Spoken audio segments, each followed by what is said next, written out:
अस्सलाम वालेकुम नाज़रीन, प्रोग्राम दो टोक के साथ मैं हूं आपकी होस्ट शुमाइला नवाज़। नाज़रीन, आज का दिन बहुत ज़्यादा अहम, क्योंकि अहम बयानात सामने आए, इल्ज़ामात सामने आए, एहतजाज सामने आए, इजलास सामने आए, बड़ी बड़ी ख़बरें हैं और बड़े बड़े इजलास हैं, बड़े बड़े बयानात हैं। सबसे पहले जो आज का हॉट इशू जो सामने आया, सिख रहनुमा हरदीप सिंह के कत्ल का मामला है, जिसमें भारत मुलव्वस है, ये स्टैम्प कर दिया, तस्दीक कर दी कनाडा के वज़ीर-ए-आज़म जस्टिन ट्रूडो ने। और पाकिस्तान अरसा दराज से हर फोरम पर यह मसला उठाता रहा है कि पाकिस्तान में दरअंदाजी हो रही है, पाकिस्तान में दहशतगर्दी में भारत मुलव्वस है। हर जगह पाकिस्तान ने इसको हाईलाइट किया, ख़ासतौर पर बलूचिस्तान में जो अमन अमान का मसला रहता है, उसको सबूताश करने में भारत का किरदार जो है वो किसी से भी मख्फी नहीं है। जिस तरह भारतीय मीडिया पाकिस्तान के खिलाफ जहर अफशानी करता रहता है, इसकी मिसाल कहीं पर भी नहीं मिलती है। पाकिस्तान की हमेशा से यही कोशिश रही कि अपने हमसाया ममालिक से वो अपने ताल्लुकात बना के रखे, उनसे तिजारत करे, ताकि खिते में अमन और सलामती की एक फ़ज़ा जो है वो रहे और साथ ही खिता जो है वो आगे भी बढ़े। लेकिन मौजूदा सूरत हाल में आलमी सतह पर भारत बेनकाब हो गया है और G20 इजलास के बाद मोदी जी के पाँव जो थे वो तो ज़मीन पर पड़ नहीं रहे थे, वो हवाओं में उड़ रहे थे। अब सूरत हाल कुछ मुख्तलिफ हो गई है और जस्टिन ट्रूडो ने बोल्ड स्टेप ले लिया है और दुनिया के सामने मोदी जी का असल चेहरा बेनकाब कर दिया, वो चेहरा जो कि हम हर फोरम पर बेनकाब करते रहे हैं और दिखाते रहे हैं। लेकिन आज क्योंकि जस्टिन ट्रूडो भी एक ऑथेंटिक एक पर्सनैलिटी है और कनाडा का PM, जिसने मोदी को कड़ी तनकीद का निशाना बनाया और उसने बताया कि और उसने अपने जो भारत का सिफारतकार था उसको भी डिपोर्ट कर दिया और उसने ये कहा कि ये सिफारतकार रॉ का सरबराह था जो कि काम कर रहा था कनाडा में। भारत जो कि दुनिया पर हुकूमत के ख्वाब देख रहा है और अब कैसे हैंडल करेगा, क्या आलमी सतह पर उसको चैलेंजेस का सामना है या दुनिया किसी नई जंग की तरफ जा रही है, इस पर ज़रूर बात करेंगे। दूसरी जानिब निगरां वज़ीर-ए-आज़म अनवारुल हक काकड़ साहब जो हैं वो अक़वाम मुत्तहिदा की जनरल असम्बली में खिताब करेंगे। बड़ा अहम मौका है, पाकिस्तान को क्या इसमें फ़वाइद हासिल हो सकते हैं और किन अहम टॉपिक्स पर वहाँ पर बात हो सकती है, कितना सूदमंद होगा पाकिस्तान के लिए मौका, इस पर भी ज़रूर बात करेंगे। जबकि पेट्रोल की बढ़ती कीमतों पर एहतजाजों का सिलसिला जारी है। आज हाफिज़ नईमुर रहमान साहब ने 15 जगहों पर एहतजाज किया, बड़ा अनोखा एहतजाज था उनका। उन्होंने 15-15 मिनट के लिए हर जगह ट्रैफिक रोकी है और वहाँ पर जो गाड़ियाँ थी उनको ये कहा कि 15 मिनट के लिए आप यहाँ पर स्टे करें और एहतजाज रिकॉर्ड कराएं। उसके बाद वो सड़कों को उन्होंने खोल दिया।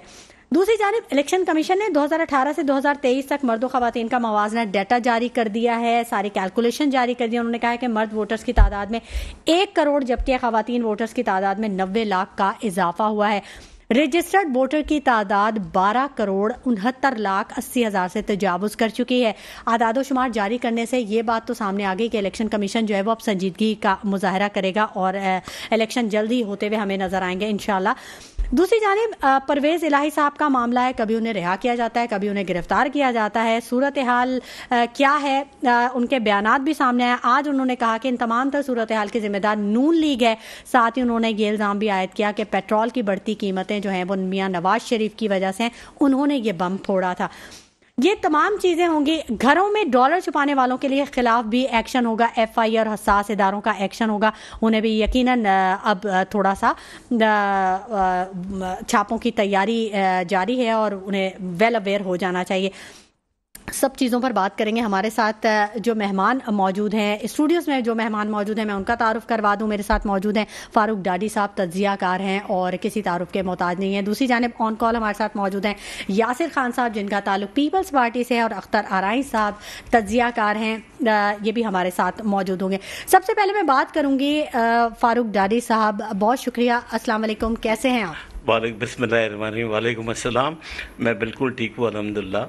ज़बरदस्त, चलेंगे तो बहुत अच्छी बात है। जो सूरत हाल है वो तो आपके सामने ही है। आज तो खासी गहमा गहमी रही और जस्टिन ट्रूडो का बयान बहुत वैल्यूएबल है, एक वैल्यूएबल पर्सनैलिटी का बयान जो था कि भारत जो है वो कनाडा में हमारे इख्तियार को चैलेंज कर रहा है और वहाँ पर दरअंदाजी कर रहा है। कैसे देखते हैं आप इसको?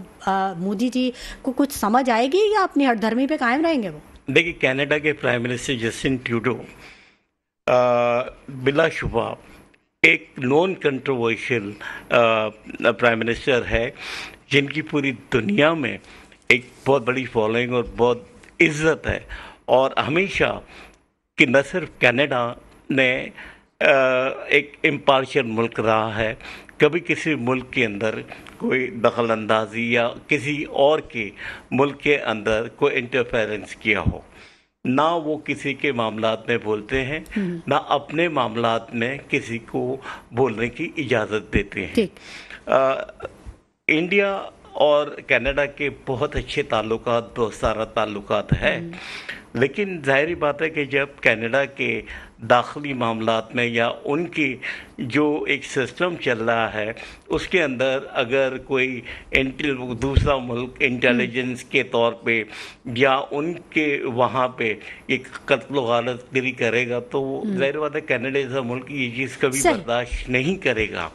تو یہ چیز جو ہے قابل مذمت ہے سب کے لیے، اور کینیڈا جیسا ملک جس نے ہمیشہ لوگوں کی خدمت کی ہے، لوگوں کو سپورٹ کیا ایک پازیٹیو وے میں، کبھی بھی کسی نیگیٹو اس کے اندر یا کسی کی جنگ میں شامل ہونا یا کسی کو بلا وجہ وہ کرنا، وہ نہیں، ایک امپارشل کنٹری ہے، بڑی پیسفل کنٹری ہے۔ تو وہاں کے پرائم منسٹر کا یہ بیان بہت اہمیت کا عامل ہے، اور وہاں سے اگر ایک ڈپلومیٹ کو اگر ایکسپیل کر دیا گیا تو یہ تو ایک بہت بڑی بات ہو جاتی ہے، اور اس سے ظاہر ہوتا ہے کہ کس طرح دوسرے ممالک میں مداخلت کی جاتی ہے۔ ہمارے ملک میں بھی ہوتا رہا، بلکہ ہم نے 1971 کی جنگ میں دیکھا باقاعدہ انڈین فورسز جو ہے وہ ایسٹ پاکستان کے اندر جو کر رہی تھی۔ تو بہرحال، اور پہلے مانتے نہیں تھے، لیکن پچھلے دنوں مودی صاحب نے خود حسینہ واجد کو کہا کہ وہ ہم تھے، ہم نے یہ سب کیا تھا۔ تو کہنے کا مقصد ہے کہ انٹرنیشنل ادارے جو یونائٹڈ نیشن ہے، اقوام متحدہ وغیرہ، ان چیزوں کا نوٹس نہیں لیتے، اس لیے کہ آئی ایم سوری ٹو سے ان کے سیاسی پہلو بھی موجود ہیں۔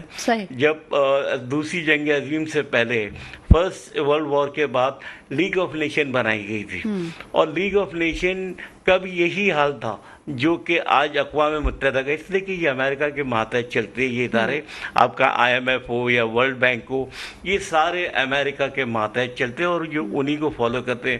اگر آئی ایم ایف ایک بینکنگ نظام ان کے پاس ہے، مالیاتی ادارہ ہے، تو اس کا سیاسی پہلو بھی اپنی جگہ ہے۔ تو یہ تمام ادارے جو ہیں یہ، اور آج جو کچھ ہوا کینیڈا میں، اس کی میں بھرپور مذمت کرتا ہوں، اور یہ نہیں ہونا چاہیے، اور کسی بھی ملک کو کسی دوسرے ملک کے نظام میں یا ان کے سسٹم میں مداخلت نہیں کرنی چاہیے۔ ٹھیک ہے، اب ہم آ جاتے ہیں تھوڑی سی مہنگائی کے اوپر، اور آج کے جو احتجاج ہوئے ہیں، بڑا انوکھا احتجاج تھا۔ حافظ نعیم الرحمان صاحب نے 15 جگہوں پہ یہ احتجاج کیا، مختلف سڑکیں بند کی 15 منٹ کے لیے، اور انہوں نے کہا کہ جی ریکارڈ احتجاج کرنا ہے۔ ساتھ ہی انہوں نے اپیل کی کہ بھئی اگر ابھی آپ باہر نہیں نکلے تو اپنے بچوں کا مستقبل آپ کیسے محفوظ کر سکتے ہیں، بچوں کے لیے، فیملی کے لیے باہر نکلے، کیونکہ مہنگائی جو ہے وہ حد سے گزر رہی ہے، لوگ بہت زیادہ پریشان ہیں۔ تو کچھ اثر پڑے گا اس کا ان احتجاج سے؟ دیکھیے، ہمارے یہاں جو نظام چل رہا ہے اور جو ہمارے مقتدر حلقے ہیں ان کو اس کا کوئی فرق نہیں پڑ رہا۔ اچھا، ٹھیک ہے نا، اس لیے کہ آپ دیکھیں کہ لوگ خودکشیاں کر رہے ہیں، مر رہے ہیں، اور 232 روپے کا اگر پیٹرول 1 لیٹر ہو گیا ہے، تو آپ خاص کر کراچی میں کا میں حوالہ دوں گا کہ لوگوں کی تنخواہیں اتنی نہیں ہے، اس سے زیادہ ان کا بجلی کا بل آتا ہے۔ صحیح، ٹھیک ہے، اب پھر یہ پیٹرول اتنا مہنگا، جو بندے، جو عام لوگوں کی بات کر رہا ہوں، جو اسکوٹر پہ اپنے آفس میں 1 لیٹر پیٹرول ڈلوا کے جاتے تھے، آج وہ 1 لیٹر پیٹرول بھی افورڈ نہیں کر سکتے۔ صحیح، یہ تو بھول جائے، گھروں میں آٹا نہیں ہے، کھانے کو نہیں ہے، لوگ کس طرح زندگی گزار رہے ہیں۔ اب آپ دیکھیں نا کہ ہم ابھی $3 ارب آئی ایم ایف سے قرضہ لیا، ٹھیک ہے، مقروض کون ہوا؟ ہم اور آپ، عوام۔ عوام جو ہے، غریب عوام خاص کر، بڑے لوگ تو جو ہے وہ تو ٹیکس بھی دیتے اور ریفنڈ بھی کروا لیتے، لیکن جو غریب ہے وہ صابن کی ٹکیا، چائے کی، تیل جو بھی خریدتا ہے اس کے اوپر وہ سیل ٹیکس دیتا ہے۔ یعنی کہ غریب آدمی ज्यादा टैक्स देता है क्योंकि उसका तो टैक्स वैसे कट जाता है, ठीक है। तो उस बंदे को क्या मिल रहा है? अब आप ये देखें कि जिस तरह तबाही मची हुई है हमारा, सबसे पहले तो मैं आपके प्लेटफॉर्म से हुकूमत से ये कहूँगा कि ये जो स्टेट बैंक के गवर्नर हैं ये IMF की पैदावार है और ये उनके बंदे हैं, और डिप्टी गवर्नर सबसे पहले इनको यहाँ से फारिग करें। आप देखें कि 22% इन्होंने जो इंटरेस्ट रेट रखा हुआ है। जब आप बैंक से फैसिलिटीज लेते तो 2-3% वो अपना मार्जिन रख के, यानी 24-25% पे। मुझे ये बताएंगे वो कौन सा ऐसा कारोबार है जिसमें आपको 25% रिटर्न ऑफ प्रॉफिट होता हो? जी, इंडस्ट्री का जो रिटर्न ऑफ प्रॉफिट है दैट इज 7%। ठीक है, ठीक है, इस पे भी बात करेंगे। अख्तर आराई साहब ने हमें ज्वाइन कर लिया ऑन कॉल, उनसे भी बात कर लेते हैं। अस्सलाम वालेकुम अख्तर आराई साहब। वालेकुम अस्सलाम। अख्तर आराई साहब, महंगाई ने तो आवाम की कमर तोड़ दी है, एहतजाजों का सिलसिला जारी है, लेकिन ऐसे लगता है कि कहीं कोई आवाज़ सुनी नहीं जा रही। और ट्रांसपोर्टर्स भी बहती गंगा में हाथ धो रहे हैं, उन्होंने भी किराए बढ़ा दिए, रेलवे के भी किराए बढ़ गए। तो कहाँ जाएगी आवाम? कैसे ये सूरत हाल कंट्रोल होगी? कुछ तजिया पेश करें, कुछ आवाम को हौसला दें। बिल्कुल जी, हाथ धोने वाले हाथ धोते हैं, और 5% पाकिस्तान के जो 25 करोड़ आवाम है उसमें से 5% सिर्फ ऐसे हैं जो बहती गंगा से सब कुछ कर रहे होते हैं, मगर बाकी 95% पॉवर्टी लाइन से नीचे जा रहे हैं। अब हिकमत अमली नजर ये आ रही है कि अब जो 2 रोटी एक वक्त की खा लेता था उससे दोनों रोटी छीनी जा रही हैं, और जब दूसरी हुकूमत आएगी उस वक्त जो है हालात तमाम खराब होंगे, और फिर आते ही नई हुकूमत आधी रोटी उनको दे देगी और उनके जख्मों पे मरहम रख के बोलेगी कि जनाब अब ये हो गया। अब ये पेट्रोल जो है 400 के करीब लेके जाएंगे, उसके बाद आके 10-20 रुपए कम कर देंगे और हो जाएगी। बात यह है कि हमें समझ में नहीं आता इस तरह की निगरान हुकूमत या इस तरह का IMF का जो पैकेज है, जो एक कमिटेड है कि इतने महीने तक ये चलाना है, वो यही हुकूमत कंप्लीट करेगी, उसके बाद जाके ये होगा। अब आवाम जाए तो जाए कहाँ, ये समझ में नहीं आता। इस वक्त यकीन कीजिएगा कि आज भी पूरे शहर में एहतजाज हुए मुख्तलिफ जगहों पर, मगर आवाम फिर भी चाहती है कि हम कानून को हाथ में न लें। मगर आने वाला वक्त ऐसा है कि अब बल्कि मैं तो अभी ये देख रहा हूँ, डेली एक नई फैमिलीज देख रहा हूँ कि सफेद पोश लोग हैं, कागज पे लिखा हुआ है मियाँ बीवी बच्चे खड़े हुए हैं। आप लोगों ने भी ऑब्जर्वेशन की है कि वो जाएं तो जाएं कहाँ, किसके आगे दुहाई डालें, किसके आगे फरियाद करें? ऊपर अल्लाह है, नीचे हुक्मरान है। अपने प्यारे मुल्क को कैसे छोड़ के जाएं? जो छोड़ के जाने वाले हैं, रिकॉर्ड इमिग्रेशन हो रही है, नौजवान मायूस हो चुका है हमारे मुल्क से, महंगाई ने जो है ना तबाही मचा दी है। अब जाहिर है कि जिसने बिजनेस का सरवाइव करना है उसने तो अपनी दुकान का किराया निकालना है, उसने भी छोटा मोटा काम करना है, मगर पॉलिसीज कैसी बनाई जा रही हैं किसी की समझ में नहीं आ रहा। हम तो बिल्कुल जो है ना होश खो बैठे हैं। अख्तर देखिए, किसी को फर्क तो कुछ नहीं पड़ता कि कितने लोग जा रहे हैं, कितने प्रोफेशनल्स यहाँ से जा चुके हैं। अब शायद आने वाले वक्तों में कुछ ही अरसा रह गया है कि हमें कहीं कोई अच्छा डॉक्टर या अच्छा टीचर भी नहीं मिलेगा। ठीक है, सूरत हाल कुछ ऐसी है। जी बिल्कुल, तालीम का भी हाल तमाम हो चुका, सेहत का हाल आप देख लें। अब तो ये बीमारियों के साल हैं। अब तो आप देखिएगा कि अभी देखें आंखों की बीमारी आई, कभी कोई चीज आ रही है। अभी तो देखिएगा कोविड टाइप की एक और नया वर्जन आ रहा है, पूरी दुनिया में स्टार्ट होने वाला है। हमें तो ये 2024 आते आते जो है ना यहाँ पर बीमारियां इतनी होंगी कि हम जाएं तो जाएं कहाँ। जो साहिब इक़्तिदार सर जी, जो साहिब इक़्तिदार लोग हैं वो तो उनके बयान ये भी हैं कि अगर कोई मुल्क छोड़ के जा रहा है तो इससे क्या फर्क पड़ता है? इससे तो अच्छी बात है कि मजीद लोग जो नीचे के हैं वो ऊपर आएंगे। तो आप पॉजिटिव सोच अपनाएं, वो तो उनका तो ये कहना है। मैं गारंटी से ऑन एयर ये बात कह रहा हूँ, जो मरात याफ्ता तबका है जिसको मैं 5% कहता हूँ, उसमें टॉप के बिजनेसमैन भी हैं, ये सारे पॉलिटिशियन, ब्यूरोक्रेट, जितने भी बिल्कुल अच्छे खासे खाने पीने वाले ड्यूल नेशनलिटी इन लोगों के पास है, इनके बच्चे बाहर हैं और ड्यूल नेशनलिटी है, ये किसी वक्त भी चले जाएंगे।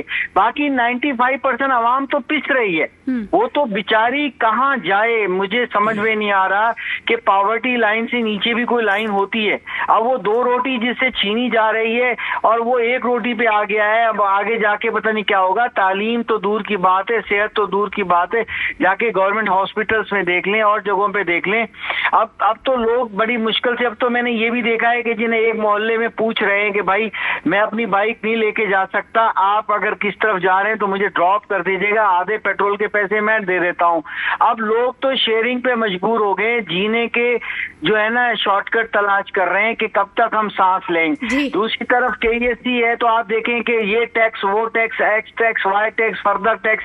اب تو آکسیجن ٹیکس بھی لگنے والا ہے کہ آپ نے سانس لینا ہے, جو پنکھا چلے گا وہ آکسیجن دے گا, آپ نے زندہ رہنا ہے. پازیٹیو سوچنے والے تو یہ بھی نقطہ اٹھا سکتے ہیں, اس کے اندر جینے کا ٹیکس بھی لگائیں گے اس کے اندر. ان سے کوئی پوچھنے والا نہیں, کوئی حکمران کسی سے پوچھنے والا نہیں ہے کہ یہ ہماری انرجی کرائسس اتنے آتے جا رہے ہیں, انرجی کے اوپر ٹیکس پہ ٹیکس, چارجز پہ چارجز, پتہ نہیں کون سے انڈائریکٹ چیزیں وہ صرف غریب عوام دے رہی ہے. تو ہم جائیں تو جائیں کہاں؟ درست کہا آپ نے, بڑی اچھی مثال دی آپ نے کہ اگر کوئی شخص جا رہا ہوتا ہے تو وہ دوسرا پڑوسی پوچھتا ہے کہ میں آدھے پیسے دے دوں گا, میرے ساتھ بھی چلیں. تو اس کا مطلب ہے یہ تو بھائی چارے کی فضا قائم ہو گئی نا, پازیٹیو سوچنے والے فضا قائم نہیں ہوگی. سہارا, عارضی سہارا تلاش کیا جا رہا ہے, عارضی سہارا. اب تو یہ لوگ ہوگا کہ 3 موٹر سائیکل پہ بیٹھیں گے, بےچارے جائیں گے. اب تو گاڑیوں والے جو ہے وہ بائک یوز کرنے لگ گئے ہیں. اب تو بس کیا حال ہے, بہت حالات برے ہیں, گاڑیوں کی مینٹیننس دیکھ لیں. اب تو بہت سے مسائل ہیں. غریب کے لیے تو کہیں کوئی راستہ نہیں ہے. بالکل آپ نے درست فرمایا, کیونکہ ابھی ایک رپورٹ چل رہی تھی جس میں ایک رکشہ ڈرائیور تھا, اس نے کہا, وہ رو رہا تھا, اس نے کہا کہ 150 روپے میں نے مزدوری کی ہے اور 550 کا چالان کٹ گیا ہے میرا, اور 2 دفعہ ایک دن میں چالان کٹ جاتا ہے, تو میں کیا کروں, میں کہاں جاؤں. ان تمام چیزوں پر بھی بات کریں گے, گفتگو کے سلسلے کو آگے بڑھائیں گے, لیکن یہاں وقت ہو گیا ایک چھوٹے سے بریک کا. ہمارے ساتھ رہیے گا.